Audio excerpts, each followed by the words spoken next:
প্রসাব করমু। ওইখানে গিয়া ছাইরা দে। তুই আমার বড়ই উপকার করলে। শীতে তো আমি জমে গেছিলাম, এতক্ষণে আরাম পাইতাছি। তুই কেডা? আমার চিনস নাই? আমি টুল্লু ভূত। যে আমার চেহারা এটা বলে ভূত। শরীরে নাই 5 কেজি মাংস। কি? এই টুল্লু ভূতের অপমান? দেখ দেখ, তোর মামা অজ্ঞান হইয়া গেছে। সেলাই তো এখন মামার বাড়ি নিয়ে যা কেমনি? মামা তো ভূত দিয়ে ডরাইছে, তোর দেখে ডরানোর কি? তুই তো কিচ্ছুই পারস না, তুই তো ভূত জগতের কলঙ্ক। কি? তোর এত সাহস? আমারে অপমান? তাই তো, তোর তো কোনো ক্ষমতাই নাই। আমারে অপমান করস?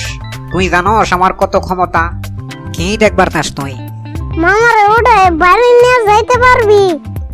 আর তো মনে পারবি না। আমারে অপমান? দাঁড়া, দেখাইতাছি। এখানে রাখ।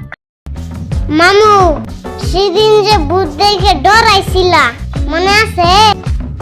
মনে থাকবো না আবার? আমি তো ডরাইছিলাম কি না কি হয়।